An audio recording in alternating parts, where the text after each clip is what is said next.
దేశంలో ప్రస్తుతం ఎక్కడ చూసినా తహవూర్ రానా ఈ పేరే వినిపిస్తోంది. 2008లో ముంబై ఉగ్రదాడి కేసులో అతను ప్రధాన సూత్రధారి.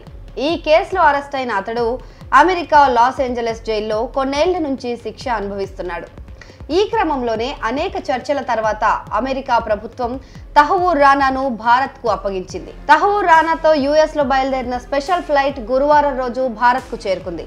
ఢిల్లీ విమానాశ్రయంలో దిగగానే రానాను ఎన్ఐఏ అరెస్ట్ చేసింది. అనంతరం తీహార్ జైలుకు తరలించింది. ఇక తీహార్ జైల్లో వీడియో కాన్ఫరెన్స్ ద్వారా ఎన్ఐఏ విచారణ చేపట్టనుంది.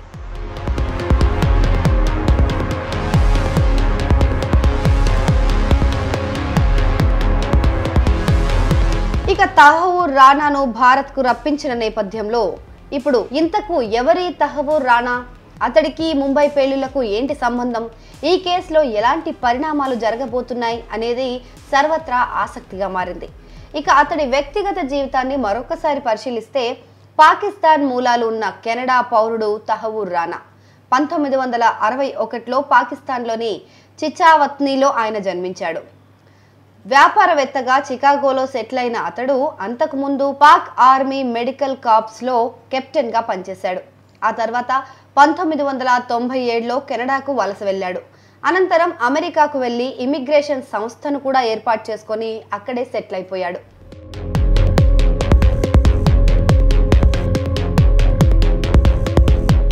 ఇక భారత్లోని ఆ సంస్థ కార్యాలయంలోనే ముంబై పేలుళ్లకు లష్కర్-ఏ-తోయిబా 26/11 కుట్రకు మాస్టర్ మైండ్ డేవిడ్ హెడ్లీకి ఆశ్రయం కల్పించినట్లు ఎన్ఐఏ అతడిపై ప్రధాన అభియోగం మోపింది. హెడ్లీతో రానాకు అంతకుముందే పరిచయం ఉంది. దాదాపు 15 ఏళ్ల క్రితం ట్రావెల్ ఏజెన్సీ నిర్వహిస్తున్న సమయంలో అతడికి హెడ్లీకి పరిచయం. హెడ్లీకి రానా సహకరించినట్లు ఎన్ఐఏ అధికారులు తేల్చారు. ముంబై దాడికి ముందు హెడ్లీ భారత్కు వచ్చి రెక్కీ నిర్వహించిన సమయంలో అతడికి రానా సహకరించాడని అధికారులు చెప్తున్నారు. దాడులకు సంబంధించిన ప్రాంతాల ఎంపికలో కూడా హెడ్లీకి రానా సహకరించారని అంటారు. అలాగే ఈ దాడుల బ్లూ ప్రింట్ అంతా రానా వద్ద ఉందని, రెక్కీ నిర్వహిస్తున్న సమయంలో ఇద్దరు 231 సార్లు మాట్లాడుకున్నట్లు ఎన్ఐఏ తెలిపింది.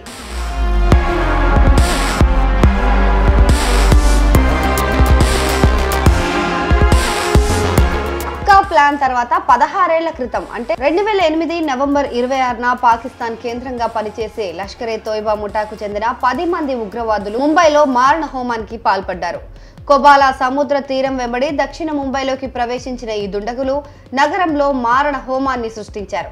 Chhatrapati Shivaji terminal, Oberoi Trident, Taj hotel, Leopold cafe, Mumbai Chabad house, Nariman house, Cama hospital తదితర ప్రాంతాల్లో విచక్షణారహితంగా దాడులకు పాల్పడ్డారు.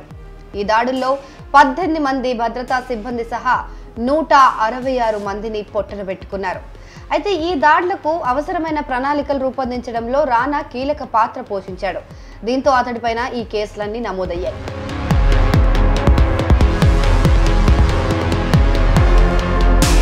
అయితే ఇప్పటికే అమెరికాలో ఉంటున్న రానాను 2009లో షికాగోలోని federal bureau of investigation FBI అధికారులు రానాను అదుపులోకి తీసుకున్నారు.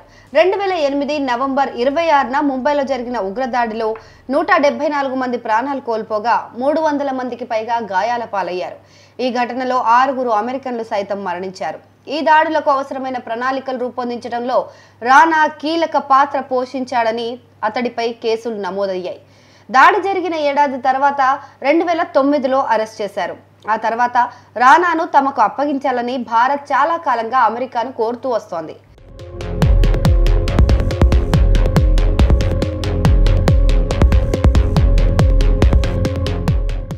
అయితే హెడ్లీ చేపట్టే మిషన్కు రానా చురుకుగా మద్దతిచ్చాడని సాక్ష్యాలు ఉన్నాయి. 2006 నుంచి 2008 మధ్య హెడ్లీ భారతదేశంలో పలుమార్లు పర్యటించేలా సౌకర్యాలతో పాటు నిధులను రానా కల్పించాడు. అయితే 2009లో భారత్, డెన్మార్క్లలో దాడులకు కుట్ర పన్నినందుకు హెడ్లీని అమెరికా అధికారులు అరెస్ట్ చేశారు. ఆ తర్వాత అతడు యుఎస్ పోలీసులకు అప్రూవర్గా మారి ఈ దాడుల్లో రానా పాత్ర గురించి కీలక విషయాలు వారికి చెప్పేశాడు. లష్కర్-ఏ-తోయిబా కార్యకలాపాల గురించి రానాకు తెలియడమే కాదు, ముంబైలోని నిఘా కోసం ఒక ఫ్రంట్ను కూడా ఏర్పాటు చేయడంలో తనకు మద్దతిచ్చాడని విచారణ సమయంలో హెడ్లీ తన వాంగ్మూలంలో చెప్పాడు. ఇక భారత్లో నిఘా పెట్టాలని రానాకు లష్కరే తోయిబా ఆదేశాలు ఇచ్చిందని, ఈ దాడుల కోసం రెక్కీ నిర్వహించేలా తాను భారత్లో పర్యటించేందుకు అవసరమైన వీసా పత్రాలను కూడా తన సిబ్బంది ద్వారా రానా ఇప్పించారని తెలిపాడు. రెక్కీ సమయంలోనే అతడు తనతో అనేక సార్లు మాట్లాడాడని కూడా వెల్లడించాడు. హెడ్లీ వెల్లడించిన ఈ అంశాలే ఇప్పుడు ఈ కేసులో కీలకంగా మారాయి.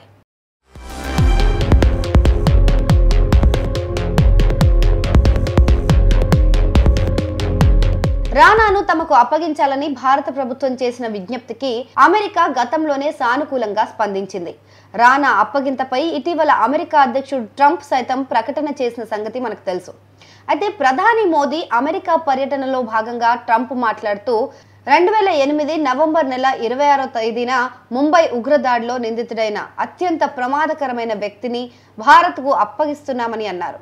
అలాగే త్వరలో మరింత మంది నేరగాళ్ల విషయంలోనూ అదే నిర్ణయం తీసుకుంటామని ఆయన వెల్లడించారు. అటు ఇతడి అప్పగింత విషయమై భారత్ న్యాయస్థానాల్లో కూడా ఎన్నో సంవత్సరాల నుంచి పోరాడింది. ఈ క్రమంలోనే భారత్ ప్రయత్నాలను తహవూర్ పలు ఫెడరల్ కోర్టుల్లో సవాల్ చేశాడు. తనను భారత్కు అప్పగించొద్దంటూ పిటిషన్లు వేశాడు. అయితే రానా వేసిన పిటిషన్లు అమెరికా ఫెడరల్ కోర్టులు తిరస్కరిస్తూ వచ్చాయి. దీంతో అతడు చివరి ప్రయత్నంగా గతేడాది అమెరికా సుప్రీంకోర్టును కూడా ఆశ్రయించాడు. అక్కడ కూడా ఆయనకు ఎదురుదెబ్బ తగిలింది. అతడిని భారత్కు పంపించాలని జారీ అయిన ఆదేశాలను నిలిపివేయాలని కోరుతూ ఆయన దాఖలు చేసిన పిటిషన్ను సుప్రీంకోర్టు కొట్టివేసింది. ఈ కోర్టు తీర్పుతో ఆయన భారతదేశానికి రప్పించడానికి మార్గం సుగమమైంది. ఇక రానా పైన నేరపూరిత కుట్ర, భారత ప్రభుత్వానికి వ్యతిరేకంగా పోరాటం, హత్య, ఫోర్జరీతో పాటు చట్ట వ్యతిరేక కార్యకలాపాల చట్టాల కింద కూడా కేసులు నమోదు చేశారు.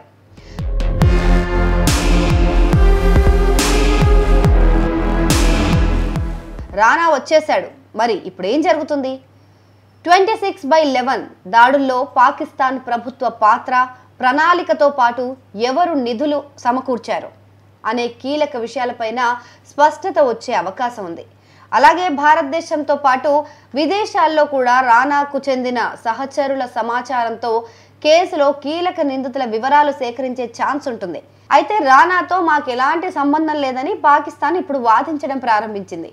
కానీ విచారణలో రానా ఏం చెబుతాడనేది ఇప్పుడు ఆసక్తిగా మారింది.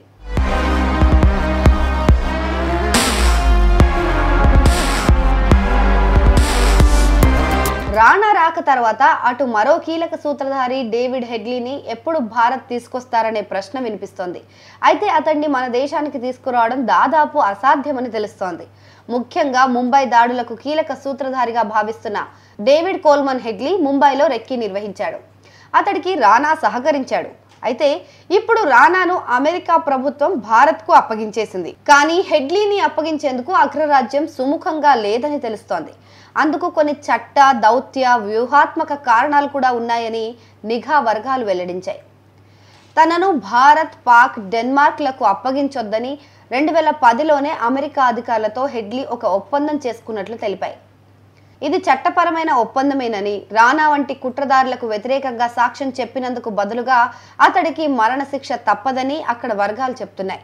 ముంబై దాడుల్లో ప్రమేయం, లష్కరే తోయిబా, పాకిస్తాన్ ISIతో సంబంధాల గురించి అతడు అంగీకరించిన నేపథ్యంలో అమెరికా దర్యాప్తు సంస్థలకు అతడు కీలకంగా మారిపోయాడు.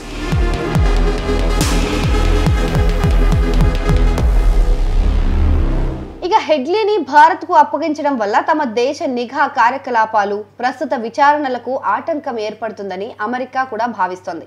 అమెరికా దర్యాప్తు సంస్థలైన FBI వంటి వాటితో అతడికి సంబంధాలున్నాయి. అతడు గతంలో వాటికి ఇన్ఫార్మర్గా పనిచేశాడని ఆ వర్గాలు వెల్లడించాయి. అలాగే ముంబై దాడి సమాచారం ముందుగానే అమెరికా నిఘా సంస్థ దృష్టికి వచ్చిందని, అమెరికా దాన్ని అరికట్టడానికి ముందస్తు చర్యలు తీసుకోలేదని కొన్ని లీక్ అయిన పత్రాలను బట్టి తెలుస్తుంది. ఈ నేపథ్యంలోనే అతడిని అప్పగించడం వల్ల నిఘా సమాచారాన్ని సేకరించే విధానాలు, ఉగ్రవాది ఇన్ఫార్మర్గా హెడ్లీ వ్యవహారం బయటపడొచ్చని వారు భావిస్తున్నారు. అలాగే ముందస్తు ఒప్పందం ప్రకారం అతడికి మరణశిక్ష విధించకూడదు. అయితే అజ్మల్ కసబ్ వంటి ఉగ్రవాదుల విషయంలో కఠిన వైఖరి అనుసరించిన భారత్ ఈ షరతును అంగీకరించలేదని నిఘా వర్గాలు తెలిపాయి. ఇవన్నీ హెడ్లీ అప్పగింతకు అడ్డంకిగా మారినట్లు తెలుస్తోంది.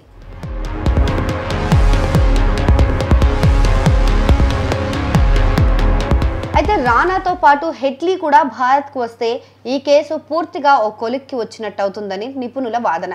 కానీ అది సాధ్యపడేలా లేదు. అయితే కనీసం రానానైనా త్వరగా విచారించి శిక్ష పడేలా చేయాలని చాలా మంది కోరుకుంటున్నారు. అప్పుడే ఈ దాడిలో మరణించిన బాధితులకు న్యాయం జరుగుతుందని అంటున్నారు.